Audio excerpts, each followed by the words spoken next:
হযরত নূহ আলাইহিস সালামের কিস্তির ঘটনা আপনারা শুনছেন। কিস্তি বানাইছে নীল নদ থেকে ঘাস, 1,24,000 তক্তা। নৌকা বানাইছে 4টা তক্তা শর্ট, 4টা তক্তা শর্ট। যে নবীর উম্মতের শানুমান এই কিসিমের, বলুন এই নবীর শানুমান কত হবে? যতদিন পর্যন্ত পৃথিবীর মুসলমান এই নবীর শানুমানের সঠিক প্রচার না করবে, ততদিন পর্যন্ত আল্লাহর রহমতের বাগি হবে না। কিভাবে হবেন সামনে আসতেছে। কিস্তি বানাবেন, 4টা তক্তা শর্ট পড়ছে, 4টা কাঠ শর্ট। 1,24,000 তক্তার নৌকা, 4টা কাঠ শর্ট। আল্লাহ জিগাই, নূহ নবী নৌকা হইছে? আচ্ছা আল্লাহ কি দেখে না হইছে কিনা? হইছে নৌকা। আল্লাহ গো 4টা তক্তা লাগবে। আজ থেকে 40 বছর আগে একটা গাছের বিচি মতান্তরে একটা গাছের ডাল দিছিলাম, লাগাইছিলি? লাগাইছিলাম। তো দেখো ডালটা কতটুকুন হইছে। যা দেখে 4টা তক্তা পরিমাণ গাছ হইছে। আল্লাহ এটা 4টা তক্তা হবে, 4টা কাটো। কাটলেন, 4টা তক্তা করো। প্রথম তক্তাটা খুলছে নূহ নবী। এই তক্তাটার মধ্যে সুন্দর অক্ষরে লেখা হযরত আবু বকর সিদ্দিক রাদিয়াল্লাহু তাআলা। নূহ নবী আশ্চর্য হয়ে মাথায় হাত দিয়ে রাখতেছেন, প্রভু গো এ কি ব্যাপার? এই ব্যক্তি কে? এটা সে কোন ব্যক্তিত্ব? তারা কি কোন কওমের নবী, কোন জাতির নবী? আল্লাহ বলেন, নূহ আগে তক্তাগুলো বাহির করো, এরপরে হিসাব দিব। জোরে কোন সুবহানাল্লাহ। আজকে চিনলাম না সেই নবীকে, আজকে জানলাম না সেই নবীর শানুমান। এমন কোন জায়গা নাই যে এই নবীর প্রচার নাই, এমন কোন ইবাদত নাই যেখানে এই নবীর দেওয়া সিস্টেম নাই। আল্লাহু আকবার বলুন। যে আল্লাহ এই নবীর প্রচার, এই নবীর শান, এই নবীর মান এইভাবে জায়গায় জায়গায় সেটিং করে দিতে পারে, আমরা কেন এই নবীর আদর্শ থেকে দূরে যাব? যতদিন পর্যন্ত এই নবীর আদর্শে ফিরে না আসবো, ততদিন পর্যন্ত মুসলমান শান্তিতে বসবাস করতে পারবে না। কারণ এই নবীর শান মানে কত কিছু সামনে আসতেছে। নূহ আলাইহিস সালাম ডাকতেছে, আরেকটা তক্তা খোলার পর দেখি এর মধ্যে লেখা হযরত ওমর ফারুক রাদিয়াল্লাহু তাআলা। আরেকটা তক্তা খুললেন, দেখে এর মধ্যে লেখা হযরত উসমান গনি রাদিয়াল্লাহু তাআলা। চতুর্থ তক্তা খোলার পরে দেখে হযরত আলী রাদিয়াল্লাহু তাআলা। বলুন কই নূহ নবী আর কবে আসবে আখিরি নবীর উম্মত? জিজ্ঞেস করেন, প্রভু হ্যাঁ এই তক্তার মধ্যে এই নামগুলি কার? এরা কোন কওমের নবী, কোন জাতির নবী? আমার আল্লাহ বলেন, ও নূহ নবী শোনো, তারা কোন কওমের নবী নয়, তারা কোন জাতির নবী নয়। তারা হইল রে আমার ওই নবীর উম্মত, যেই নবী সৃষ্টি না হইলে তোমাদের নবুয়তের সৃষ্টি হতো না, যেই নবী সৃষ্টি না হইলে আরশ কুরসি লৌহ কলম হতো না, যেই নবী সৃষ্টি না হইলে সৃষ্টি কুলের কিছুই সৃষ্টি হতো না রে। আমার ওই নবী আখিরি নবী, নবী মুহাম্মদুর রাসূলুল্লাহ সাল্লাল্লাহু আলাইহি সাল্লামের অতি আদরের রে, অতি পছন্দের, অতি ভালোবাসার ওই 4জন মাশহুর সাহাবীর নাম আমার নবীর উম্মতের স্মরণের এই 4টা নাম তক্তা যদি তোর নৌকার মধ্যে না লাগাস রে নূহ, তাহলে এই নৌকা আমি আল্লাহর কাছে পছন্দের হবে না। যে নবীর উম্মতের শানুমান এত উর্ধে, তে এই নবী কোথায় যাইতে পারে একটু মাপেন নিজেরাই।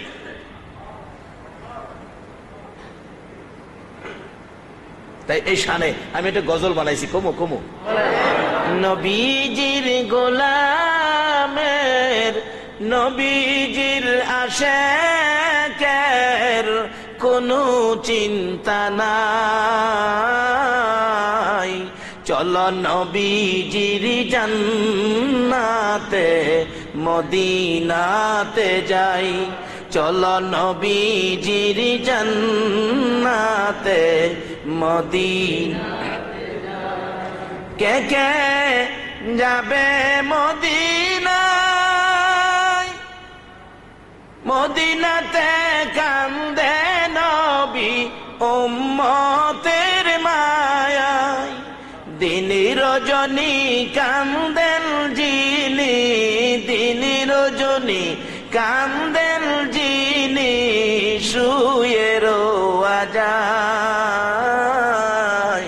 চলো নবীজির জান্নাতে মদিনাতে যাই, চলো নবীজির জান্নাতে মদিনাতে যাই।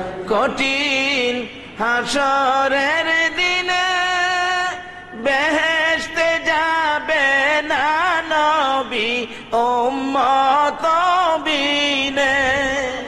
কঠিন হাসরের দিনে বেহেশতে যাবে না নবী উম্মত বিনে। মাফ করিয়ে দিবেন আল্লাহ, মাফ করিয়ে দিবেন আল্লাহ নবীর উসিলায়। চলো নবীজির জান্নাতে মদিনাতে যাই, চলো নবীজির জান্নাতে মদিনাতে যাই। আসুন, এই নবীর উম্মত হইতে পারলে কি মর্যাদা। সকল নবী রাসূলের ঘরে এই নবীর উম্মতের খেলা চলছে। শুধু নূহ নবী, তারপরে মুসা নবী, এরকম এক দুইজন নয়, সকল নবী রাসূলের ঘরে আদম আলাইহিস সালাম থেকে শুরু করে ঈসা আলাইহিস সালাম পর্যন্ত এই নবীর উম্মতের শান ও মানের খেলা চলছে। আজকে যদি সেই নবীর উম্মত আমরা হতে পারি, আমরা ধন্য হব, আমরা দামি হব, আমরা দুজাহানে শান্তির ভাগী হব। তাই আসুন, আমাদের শানুমান আল্লাহ এভাবে প্রচার করেছেন, আমাদের উপর দায়িত্ব দিয়েছেন নবী পাকের শানুমান আমরা প্রচার করার জন্য। কিভাবে প্রচার করবেন, সেই জন্য তো আজকের এই মাহফিল। আর সেই মাহফিলে যে আল্লাহ আমাদেরকে এভাবে আসার বসার তৌফিক দিলেন, আমরা সেই আল্লাহর শুকর আদায় করেছি। কারণ এই নবীর উম্মতের মর্যাদা কত। নবীজি মেরাজের সফরে যাওয়ার সময় চতুর্থ আকাশে হযরত ইদ্রিস আলাইহিস সালামের সাথে সাক্ষাৎ। আমার নবী প্রশ্ন করে বসছিলেন, ইদ্রিস তুমি কত ভাগ্যবান নবী, সশরীরে আল্লাহর জান্নাতে গিয়ে নাজ নিয়ামত খাইলা, কি তোমার ভাগ্য। ইদ্রিস আলাইহিস সালাম জবাব দিয়েছিলেন, ইয়া রাসূলুল্লাহ আমার ভাগ্যটা বেশি একটা ভালো নয়। বলো কি হুজুর, আমার ভাগ্যটা ভালো হইতো আমি যদি ইদ্রিস নবী না হইয়া যদি আখেরি নবীর উম্মত হয়ে যেতাম। আপনাদের শানুমান আখেরি নবীর উম্মত, ইদ্রিস নবীর মুখের কথা। রাসূল বলেন, ইদ্রিস তুমি বললা কি? জি হুজুর, আমি বেহেশতে যাওয়ার জন্য বেহেশতের প্রত্যেকটা দরজায় দরজায় গিয়েছি, যা দেখি দরজার উপরে বড় অক্ষরে লেখা, আখেরি নবী উম্মত নিয়ে না আসা পর্যন্ত কারো জন্য বেহেশতের দরজা খোলা হবে না। সেই নবীর শানুমান গাইতে আপনারা রাজি আছেন? সেই নবীর শানুমানের পক্ষে থাকতে আপনারা রাজি আছেন? আসুন আলোচনায় যাই। মহব্বত আর একটু দুরূদ শরীফ পড়ুন। আল্লাহুম্মা সাল্লি আলা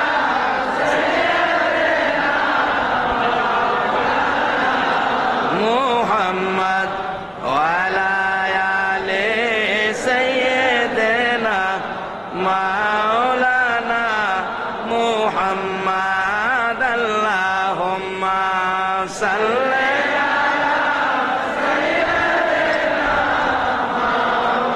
ছেড়ে মানুষ কোথায় আছো বুঝি না,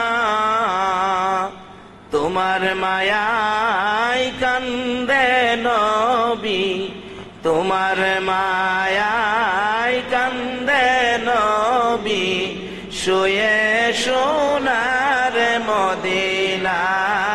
আল্লাহ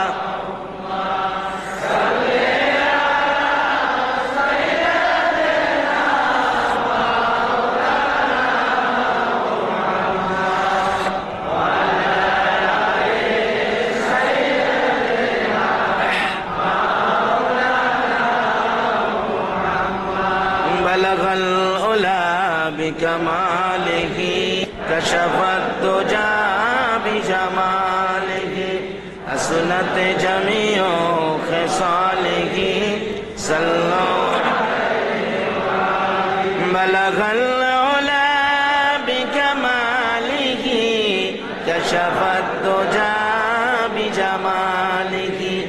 সুনতে জামিও খিসালিহি আবার হীরা বাড়ি যাইছে, বিয়া খাওয়ার কপালে হইল না। বলুন শুভ অশুভর মালিক কে? আরো জোরে কান। এ আল্লাহ, আল্লাহ রাসূল হলো এগুলোর মালিক। তারা যেই পথে গেছে আমরা সেই পথে যাব, তাইলে আমাদের শুভ হবে।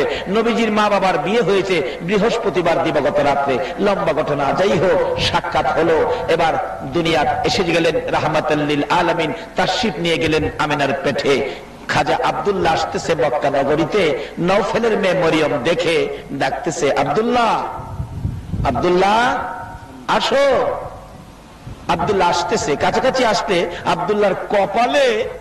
আব্দুল্লাহর কপালে যে মিলাদুন নবী দেখতো, এখন তো আর দেখে না। চোখের পানি ছেড়ে দিলেন। নওফেলের মেয়ে মরিয়ম ঘরের ভিতরে ঢুকতেছেন।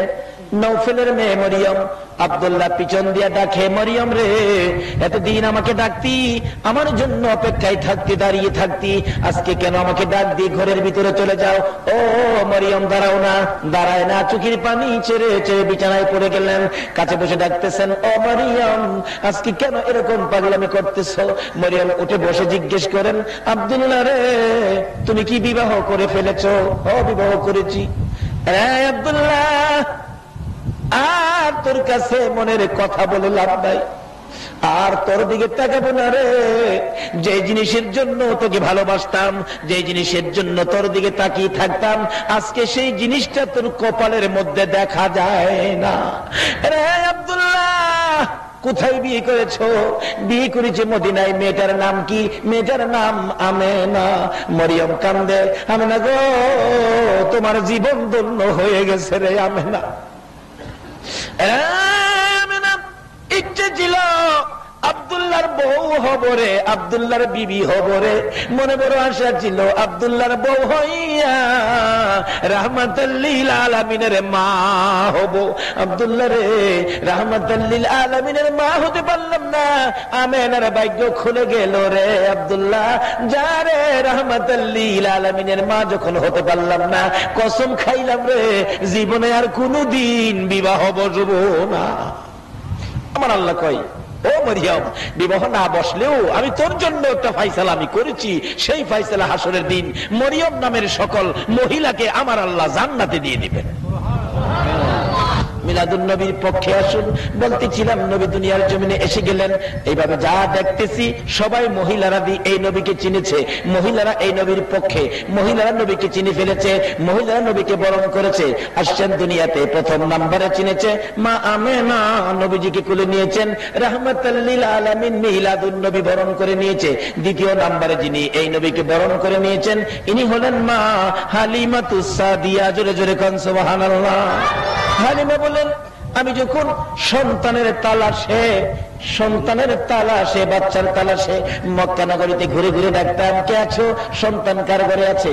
যার ঘরে যাই, কেউ আমাকে সন্তান দেয় না, খালি বলেন 2 দিন পরে আইসো। আর যারা দিত তারা আমার অবস্থা দেখে আমারে দেয় না। আমি গরিব ছিলাম, কাপড় ভালো ছিল না, ছোয়ারি ভালো ছিল না, দুর্বল ছোয়ারি ছিল, আমি গরিব বলে আমারে কেউ সন্তান দেয় না। যাইতে যাইতে আমেনার ঘরের দরজার সামনে ডাক দিলাম, কে আছো বাড়িতে? সন্তান আদি আছে কিনা? আমেনা বলেন, আছে, সন্তান নিয়ে যাও। তার বাবারে পাঠাও, কথা বলি, কি দিবেন, কতদিন রাখবো? আমেনা চোখের পানি ছেড়ে দেন, কে গো তুমি? আমি হালিমা, আমি হালিমা। হালিমা রে, আমার সন্তানের বাবা নাই রে, আমার সন্তান এতিম। মা আমেনা বলেন, আমি যখন বলতাম আমার সন্তান এতিম এতিম, আমি দেখেছি আমার শিশু মুহাম্মদ আমার মুখের দিকে তাকাইয়া 2টা চোখের পানি ছেড়ে দেয়। আব্দুল মুত্তালিব এত আদর করতেন আমার নবীকে। আজকে বৃষ্টির জন্য দোয়া চাই, কত জায়গায় দোয়া, গত রাত্রে মাহফিলে দোয়া চাইছেন বৃষ্টির জন্য। আজকে এই নবীর মিলাদ যদি মাইনা নিতা গো, বৃষ্টির দোয়া লাগতো না, দোয়া ছাড়াই নবীর বরকতে বৃষ্টি পাইতা। নবীর আগমনের পর মক্কাবাসী সেই আব্দুল মুত্তালিবকে আবার ধরেছিলেন, বৃষ্টি হয় না। আব্দুল মুত্তালিব বলেন, মক্কার মানুষেরা রে, চিন্তা করিস না, বৃষ্টি পাওয়ার জন্য আমার একজন নাতি আছে, এই নাতির বিনিময়ে আমরা বৃষ্টি আনতে পারবো, তোমরা দাঁড়াও। আব্দুল মুত্তালিব নবীজিকে কুলে নিয়ে মা আমিনার কুল থেকে কুলে লইয়া ডাকতেছে, রে আকাশের মালিক দেখ আমার কত সুন্দর নাতি হয়েছে রে, এখানে কাবার মালিক, আকাশের মালিক দেখ কত সুন্দর নাতি, তোর যদি আমার নাতির দিকে মায়া হয় রে, আমার নাতি দেখে তোর যদি দয়া হয় রে, আমার নাতির উসিলাই রহমতের বৃষ্টি দিয়ে দে। আব্দুল মুত্তালিব বলেন, এই নাতিকে দেখাইয়া ডাক দিতে দেরি হলো, আকাশের বৃষ্টি হইতে দেরি হলো না। তারপরেও কেন আমরা নবীর চিনি না, নবীর পক্ষে যাইতে রাজি না? শান্তি যদি পেতে চাও গো, এই শান্তির বাহক নবীর পক্ষে রওনা হইয়া যাও। হালিমা বললেন, আমি ডাক দিলাম তার বাবারে পাঠাও, বাবা নাই, এতিম। ও এতিম, আমেনা, বুঝছি এতক্ষণ তোমার সন্তান রয়ে গেছে, কেউ নেয় না। ও তোমার সন্তান এতিম, আমেনা গো বেরিয়ে আয়, তোর কপাল আর আমার কপাল বুঝি এক কপাল, তোর সন্তান এতিম, কেউ নেয় না, আর আমি গরিব দেখে আমারও কেউ দেয় না। সব মহিলাদের মধ্যে চলছে এ নবীর মিলাদ, মহিলাদের মধ্যে, এই জন্য মিলাদুন নবী নিয়ে মহিলাদের মধ্যে কোনো দ্বন্দ্ব নাই। দেখি তোর এতিম সন্তানটা কেমন, আমি একটু দেখি। মা আমিনা বলেন, ডাক দিলাম, আসো ঘরের মধ্যে আসো। হালিমা বলেন, আমি ঘরের দিকে যাচ্ছি, যাইতে যাইতে দরজাটার কিনারে গেলাম, ঘরের মধ্যে তাকাইয়া দেখি এটা কেমন এতিম রে, এটা দিয়ে আকাশের পূর্ণিমার চাঁদ। হালিমা বলেন, যতটুকু আমি সামনে বাড়ি ততই রহমত বরকত শান্তিতে আমার কলিজা পর্যন্ত ঠান্ডা হয়ে গেল। দরজার কিনারে দাঁড়াইয়া তাকিয়ে দেখি এমন এতিম রাইখা যাওয়া যায় না। দরজার কিনারে দাঁড়াইয়া ডাকে, মা আমিনার কুলে দেখো চাঁদ উঠেছে। বলুন, মা আমিনার কুলে দেখো চাঁদ উঠেছে, যাহারি প্রেমেতে জাহান পয়দা হয়েছে। হাইরে যাহারি প্রেমেতে জাহান, মা আমিনার নয়ন মনি সৃষ্টি কুলের সেরা যিনি, মা আমিনার নয়ন মনি সৃষ্টি কুলের সেরা যিনি, যিনি পরি ফেরেশতারা সব পাগল হয়েছে, যিনি পরি ফেরেশতারা সব পাগল হয়েছে, যাহারি প্রেমেতে জাহান পয়দা হয়েছে। হাইরে যাহারি প্রেমেতে জাহান। হালিমা বলেন, আমেনা রে দেরি করিস না, দে দে তোর এতিম আমি হালিমার কোলে উঠাইয়া দে। হালিমা বলেন, দুইটা হাত বাড়াইয়া আমি যখন শিশু মুহাম্মদকে কোলে নিলাম, কোলে নেওয়ার সঙ্গে সঙ্গে দেখি এই নবী এত বরকতের নবী গো, এই নবী এত রহমতের নবী গো। আমি হালিমার স্তনে দুধ ছিল না, দুধ শুকিয়ে গিয়েছিল। যখন আমি শিশু মুহাম্মদকে রাহমাতাল লিল আলামিনকে কোলে নিলাম, সঙ্গে সঙ্গে দেখি আমার শুকনা স্তনের মধ্যে দুধের জোয়ার আইসা গেছে। যে নবী শিশু নবীরে কোলে নিলে, যে নবীর পক্ষে গেলে শুকনা স্তনে দুধের জোয়ার আসে, এই নবীর পক্ষে যাওয়া আমাদের দরকার আছে কিনা? আমরাও যাব, ও মা বোনেরা তোমরাও যাও। নবী চিনি না বিধাই তো আজকে বাঙালি জাতির, বিশ্ব মুসলিমের অশান্তি, বিশ্ব মুসলিমের উপর বিপদ। হালিমা বলেন, শুধু শুকনা স্তনে দুধ আসলো এটাই শেষ নয়। আমি শিশু মোহাম্মদকে কোলে লইয়া যাইতে যাইতে আমার সোয়ারির কাছে পৌঁছলাম। সোয়ারিটা দুর্বল ছিল, অন্যদের সোয়ারির সাথে হাইটা কোলাইতে পারত না। এবার আমি দুর্বল সোয়ারির কাছে আমার শিশু মোহাম্মদকে কোলে লইয়া যখন কাছে গেলাম, যাইয়া দেখি দুর্বল সোয়ারি মোটা তাজা হইয়া আনন্দে আত্মহারা হইয়া নাচতেছে। আল্লাহু আকবার বলো।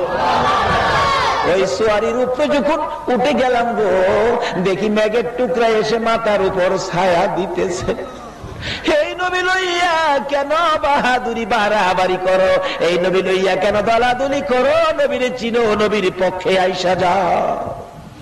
হালিমা বলেন লম্বা ঘটনা শুরু করলাম যাইতে, যারা সকালবেলা সবল চোয়ারি নিয়ে, শক্তিশালী চোয়ারি দিয়ে সকালে আইসা সকালে চলে গিয়েছে, আমরা বিকাল বেলা শিশু মোহাম্মদকে নিয়ে যখন এখান থেকে ঘোড়া ছাড়লাম, চোয়ারি ছাড়লাম, যাইতে যাইতে যাইতে যাইতে কিছুক্ষণের মধ্যে দেখি যারা সকালে রওনা হইয়া যেখানে আইছিল, আমরা বিকালে রওনা হইয়া তাদের আগে চলে গেছি। তাইলে এ নবীর পক্ষে গেলে লাভ হইতেছে না লস হইতেছে? বাবারা, সংক্ষেপ করলাম, এ নবীর পক্ষে থাকেন। মা বোনেরা, তোমাদের মধ্য থেকেই এই মহিলা দ্বিতীয় নম্বরে মিলাদুন নবী বরণ করে নিয়েছেন হযরতে হালিমাতুস সাদিয়া। তৃতীয় নম্বরে মিলাদুন নবী বরণ করে নিয়েছে মা খাদিজাতুল কুবরা রাদিয়াল্লাহু তাআলা আনহা। আল্লাহু আকবার বলুন। মা খাদিজা বলেন, নবীজির বয়স যখন 25, বলুন কত বছর? 25 বছরে খাদিজার বাড়িতে চাকরি দিলেন নবীজিকে। কারণ খাদিজা বড় ধনাঢ্য ব্যক্তি ছিলেন। খাদিজা শুনছে মোহাম্মদ নামে একটা যুবক, খুব ভালো, খুব চরিত্র ভালো, সত্যবাদী, আচার আচরণ ভালো, সব ব্যাপারে যার ভালো ছাড়া যার আমলের মধ্যে অন্য কোনো কথা ব্যবহার করা যায় না। প্রস্তাব দিয়ে নবীজির চাচা আবু তালিবের সঙ্গী করে নবীজিকে হাজির করে দিলেন, চাকরি দিবেন নবীকে। হালিমা বলেন, খাদিজা বলেন আব্দুল মুত্তালিবের ছেলে আবু তালিবকে, আবু তালিব নবীর চাচা, তোমার ভাতিজা চাকরি করতে পারবেনি? তোমার ভাতিজার লেখাপড়া কি? আবু তালিব কয়, আমার ভাতিজা তো লেখাপড়া জানে না।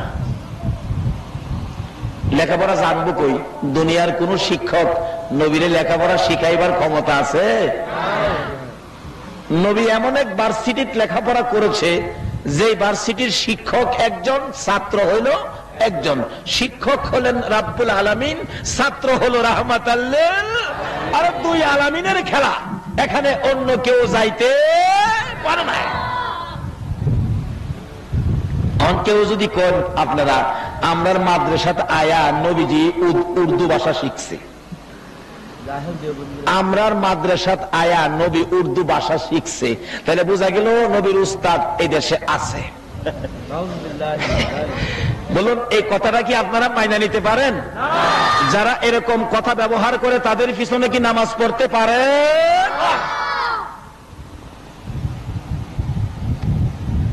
আর বিস্তারিত গেলাম না, সংক্ষেপ বলে গেলাম। আসুন আলোচনা শেষের দিকে চলে আসছি। এবার দ্বিতীয় নম্বরে চিনলো হালিমা, তৃতীয় নম্বরে চিনলো তাও মহিলা, ইনি হলেন খাদিজা। বলুন, এই মহিলাটা কে? খাদিজা। মা খাদিজাতুল কুবরা বলেন, লেখাপড়া কি? চাচা হই আবু তালিব বলতেছেন লেখাপড়া জানে না। তাইলে লেখাপড়া না জানলে তো ব্যবসায়ী দেওয়া যাবে না, চাকরি কোন দিকে দিব? নবীরে জিজ্ঞেস করেন, মোহাম্মদ আপনি কি পাহাড়ে পাহাড়ে বেড়া, বকরি, ছাগলগুলো ঘাস খাওয়াইতে পারবেন? হ্যাঁ পারবো, কিন্তু সাবধান, ভাগ ভাগ কিন্তু ছাগল নিয়ে যায়, সাবধানে রেখেন। নবীজি কয়, না বাগে নিবে না। হ্যাঁ এটাই চাই। নবীজি হালিমার বকরি পাহাড়ে ছাইরা নবীজি ঘুমাইতে হয়। হালিমা কয়, দেখি তো। খাদিজা খাদিজা কয়, দেখি তো মোহাম্মদকে যে বেড়া বকরি দিয়ে দিলাম ঠিকভাবে কাজ করতেছে কিনা। খাদিজা মাঝে মাঝে যায়, যায়া দেখে মোহাম্মদ ঘুমায় থাকে, কিন্তু বড় বড় সাপগুলি এসে ফনা ধরে নবীজি ঘুমন্ত অবস্থায় মাথার উপর ছায়া দেয়।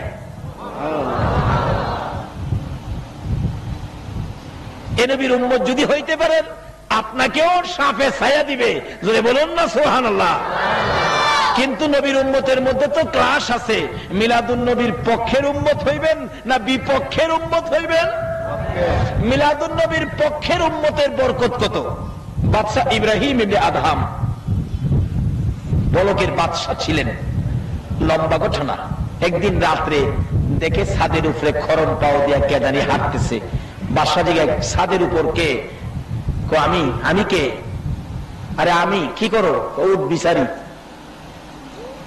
বাদশা কই ছাদের উপরে উঠ আছে। ছাদের উপরে যেমন উঠ থাকে না, এত আরামের মধ্যে থেকে আল্লাহ পাওয়া যায় না। একটা কম্বল নিয়ে বাদশাহী সাইরা বাইরে গেছে, আল্লাহরে কিভাবে পাইব? তালাশ করতে করতে আল্লাহকে ঘুরতেছে, একেবারে মিসকিনের মতো একটা কম্বল ছিঁড়তে ছিঁড়তে এত ছোট হয়ে গেছে কম্বল, সিলি করতে করতে নিচে বিছাইলে কম্বল গায়ে দেওয়ার থাকে না, আর গায়ে দিতে গেলে নিচে বিছাইবার থাকে না। একদিন পাহাড়ের উপর কি শীত, বাদশাহ ইব্রাহিম ইবনে আদহাম নিচে কম্বল বিছাইয়া ঘুমাইছে, প্রচন্ড শীত। অবশেষে ডাকতেছে, আল্লাহ গো আমারে কম্বল দাও, আমার শীত করে। আল্লাহ কয়, আমার কি কম্বলের ফ্যাক্টরি আছে? কয়টা তো জিগাইছি না, আমি আখিরি নবীর উম্মত, আমারে কম্বল দাও, আমার শীত করে। আল্লাহ কয়, ও ফেরেশতারা একটা কাজ কর, যেই বন্ধুকে জঙ্গলার বড় বড় সাপ ফনা ধরে ছায়া দিতেন, এই সাপকে নির্দেশ দে সেই বন্ধুর একটা আশেক উম্মত, একটা পাগল উম্মত কম্বলের দরকার, এই সাপকে পাঠাইয়া দে সেই বন্ধুর উম্মতের খেদমত করার জন্য। জঙ্গলার থেকে বিরাট বড় পুরানা অজগর সাপ আইসা বাদশাহ ইব্রাহিম ইবনে আদহামের গায়ে হেসায়া হেসায়া কম্বল হইছে। দেহে কম্বলটা শীত বেশি হইলে, কম্বল মোটা হইলে আরাম বেশি হয় না। দেহে কম্বল ভালো ভালো কোম্পানির কম্বল দিছে। সাপ পেঁচাইতে পেঁচাইতে অজগর পেঁচাইয়া মাথাটাই না মাথার কাছে মারছে, মুখের থেকে গরম হাওয়া এসি মারতেছে। কি আরাম, ঘুমাইতেছে। রাত্র যখন শেষ, আল্লাহর ওলিরা শেষ রাত্রে আমার মতো ঘুমায়? আল্লাহর ওলিরা শেষ রাত্রে কি করে? ঘুম থেকে উঠতেছে, এখন তাহাজ্জুদ পড়বে, উযু করবে, আল্লাহরে ডাকবে। প্রথম জাগ্রত হয়ে ওই আগে কম্বলের ভাই চাইছে, প্রথম ছায়া দেহে কম্বল দিয়ে হা কইরা রয়েছে, এই যে গরম শ্বাস মারতেছে। কি ব্যাপার, এটা কোন কোম্পানির কম্বল? যখন সজাগ হইছে, সাপের হা বন্ধ করছে, মাথা নিচু করছে। কোম্পানিটা জানি কি দেখতে হইব, দেহে চক্কর ওলা। ভালো করে চোখ পরিষ্কার করে দেখে, হায় হায়, এটা দিয়ে অজগর কোম্পানি। তখন ভিতরে একটু ভয় এসে গেছে, হাই কি জানি কি বিপদ। আল্লাহ ভয় পাইস না, যেই নবীর সাপে ছায়া দেয় সেই নবীর উম্মতের সাপে কম্বল দেয়। জোরে জোরে ঘর সভা। কিন্তু ওই নবীর পক্ষে গেলে দিব না বিপক্ষে গেলে দিব? আল্লাহর ওলিরা কি নবীর পক্ষে ছিল না বিপক্ষে ছিল? বাবারে, আল্লাহর ওলিরাও এইভাবে নবীর পক্ষে ছিল, মিলাদুন নবীর পক্ষে ছিল। এইবার দেহে কম্বল পেস খুললা যাইতেছে গা। আচ্ছা, কম্বলের ফেস আছে, এটা দিয়ে ফেস ওলা কম্বল। ফেস চিনেন না? পেস জিলাপি চিনেন? আপনাদের সে কি কন? জিলাপি তো কন। জিলাপির পেস আছে না? আমাদের এলাকায় এক বেচারা আরবদার মানুষ, বড় ব্যবসায়ী, ভাত আনবার লাগে দুপুরে কর্মচারী রাখছে, দুপুরে ভাত নিয়ে আসে। ভাত খাওয়া যাওয়ার সময় আরবদার মহাজন বেচারা 1 কেজি গরম জিলাপি কিনা দেয় বাড়ির লেগিয়া। হ্যাঁ, প্রত্যেক দিনে জিলাপি 4-5টা খায় না। রাত্রে বাড়ির গেলে বাড়ি অন্য জিগায়, জিলাপি কতটা দিছ? কই 1 কেজি। কই মাইপটা পাইছি 750 গ্রাম, 250 গ্রাম কম। কিরে ফালু, তুই জিলাপি খাইছস? কই না, জিলাপি খাইছি না তো। কোথা না খাইলে কোন লোকের লিগা? পরের দিন কয়, দাঁড়া, কেমনে দিতে হইব আমি জানি। মহাজন জিলাপি 1 কেজি কিনছে, গুনছে 32টা। 32টা গইনা দিছে জিলাপি, নেয় বাড়িতে লয়ে যা। রাস্তা গিয়া কয়, আজকা কি করি? 32টা তো গইনা বুঝা লইব। হ্যাঁ, একটা করে ফেস খুললা খাই লাইছে। অহন নাইপা দেহে 1/2 কেজি কম। বাড়ি অন্যি কয়, কি গো ফালুর বাপ, জিলাপি কতটি দিছ? 1 কেজি। কয়টা? 32টা। কয় 32টা ঠিক আছে, কিন্তু মাফে 1/2 কেজি হইছে। কিরে কালু, জিলাপি কি করছস? কয় চাচা গইনা দিছেন না, গনা মতে বুঝাইছি। কয় মাফি দি বলে কম, কি করছস? কয় চাচা গরম জিলাপি দেখলে আমার মিজাজ ঠিক থাকে না, গইনা দিছেন কি করবো, গনা ঠিক রেখে একটা করে ভেজ খাইছি।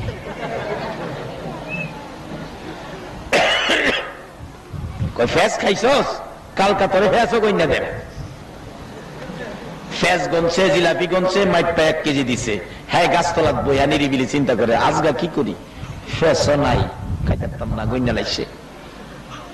মাইপা বলেছে 32টা গইনা লাইছে। তখন কি করি, কোন পথ না পায়া একটা কইরা ফেসের ছেদ্রু কইরা একটা টান মারে।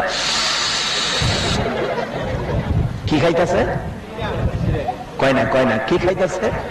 আরে শিরা, শিরা। আপনারা শিরা কোন, আমরা রস কই, জিনিস একটা ওই কি কম। 1 কেজি জিলাপির যা রস ছিল, শিরা ছিল, সব টাইনা খাইছে, সাদা বানাই নিছে। খাইয়া বাড়ি নিয়ে দিছে, বাড়ি অন্য খুললা দেখে জিলাপি আছে, জিলাপির তো রস নাই, শিরা নাই। রাত্রে বাড়িতে এসে খাইতাম না জিলাপি, সাপ পাইতেছি, কি জিলাপি দিলেন? শিরা নাই ভিতরে। কিভাবে খায় বাচ্চারা জিলাপি?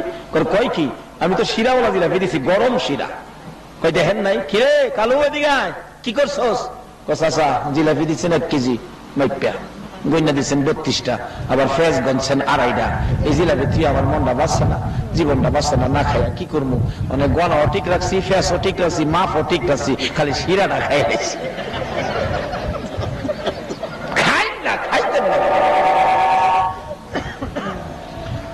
বাদশা ইব্রাহিম এমনি আধাম দেখে ফেস খুললা যাইতেছে গা, ঘুমের থেকে ওইটা দেখে হাই হাই হাই, এটা তো কম্বল দিয়ে অজগর মার খায়, দিয়ে অজগর সাপ। ও খুদা, কি ব্যাপার? আল্লাহ চিন্তা করিস না, যেই নবীর ভালোবাসায় সাপ ছায়া দেয়, সেই নবীর ভালোবাসার উম্মতেরও আমার সাপে কম্বলের কাজ চালায়। জোরে জোরে কাঁদছো। লম্বা ঘটনা, অনেক লম্বা হয়ে যাইতেছে। এবার মা খাদিজাতুল কুবরা রাদিয়াল্লাহু তাআলা আনহা বলেন, আল্লাহু আকবার বলুন। মা খাদিজা বলেন, দেখি আমার কর্মচারী মুহাম্মদের অবস্থা কি। যাইয়া দেখে ঘুমিয়েছে, সাপ, বড় বড় সাপ ছায়া দেয়। যাইয়া দেখে বকরিগুলো পাহাড়ে পাহাড়ে ঘাস খাইতেছে, পাশাপাশি জংলার বাঘ বকরির পাশে ঘুমিয়েছে।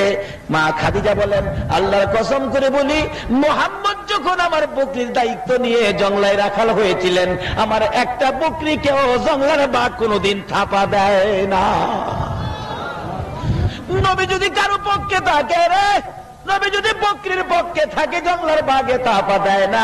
এ নবীর পক্ষে যদি যাইতে পারো গো, আল্লাহর জাহান্নামে তোমাকে নিতে দিবে না।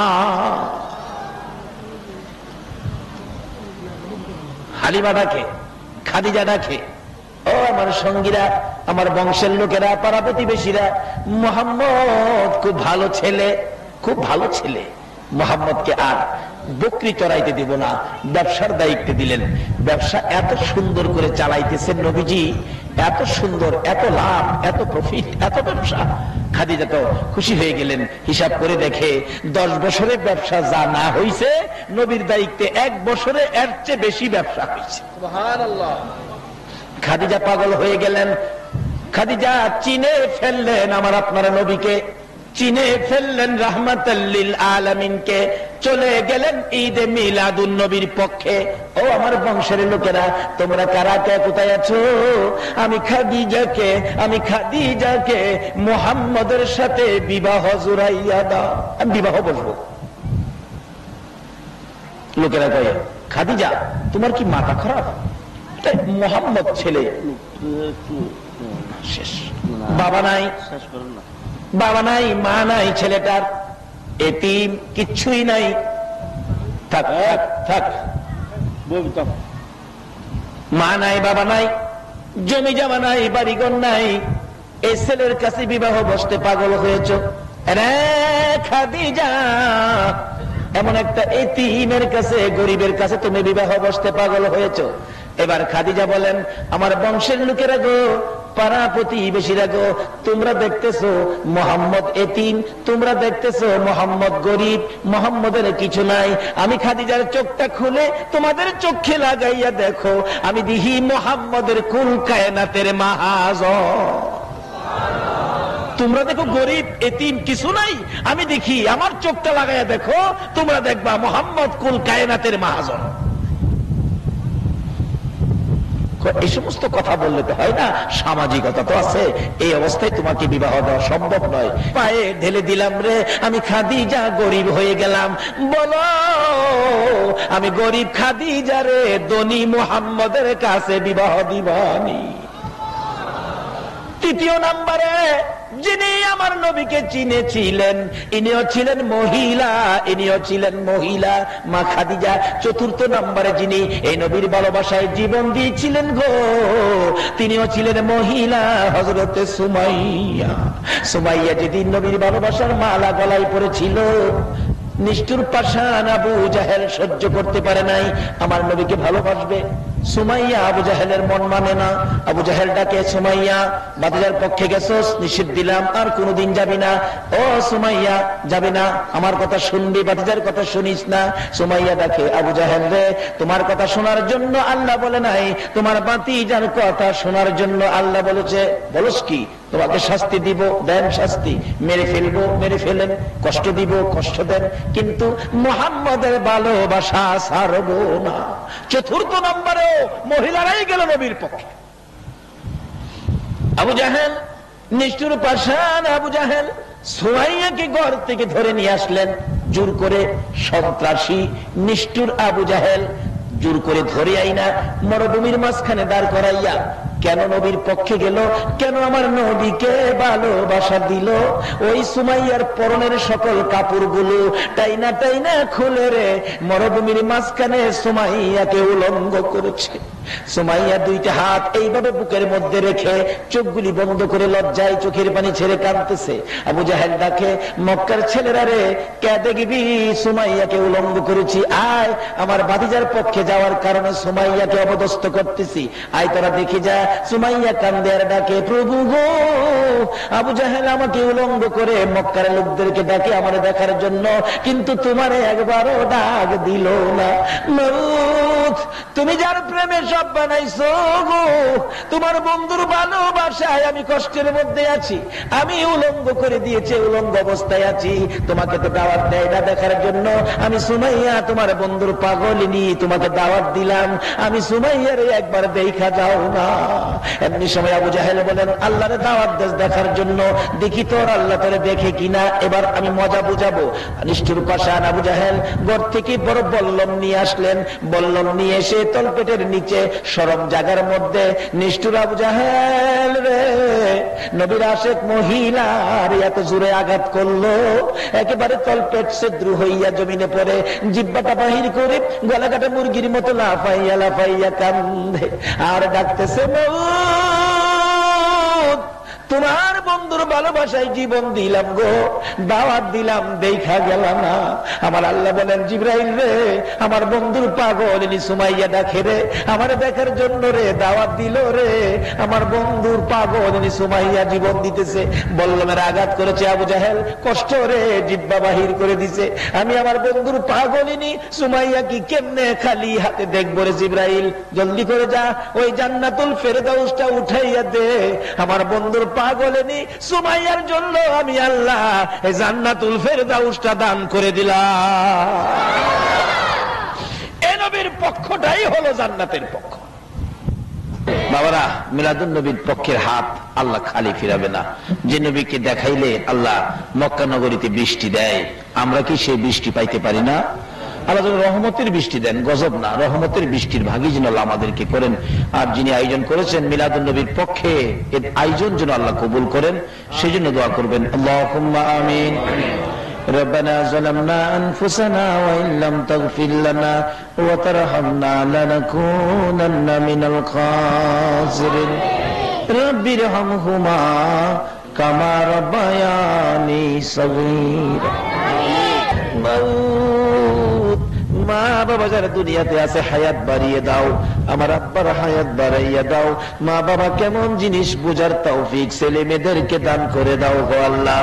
দাদা দাদি নানা নানি শ্বশুর শাশুড়ি আলিয়া ওলাদ বংশধর্মী মুরব্বী পাড়া প্রতিবেশী খানদানবাসী মহব্বতী এই বখতিয়ার পাড়ার জমিনে যারা ঘুমিয়েছে রে আল্লাহ, এই আনোয়ারার জমিনের নিচে যারা ঘুমিয়েছে গো, এই মাহফিলের উসিলাই রব নবীর আগমনের উসিলাই সবাইকে তুমি মাফ করে দাও।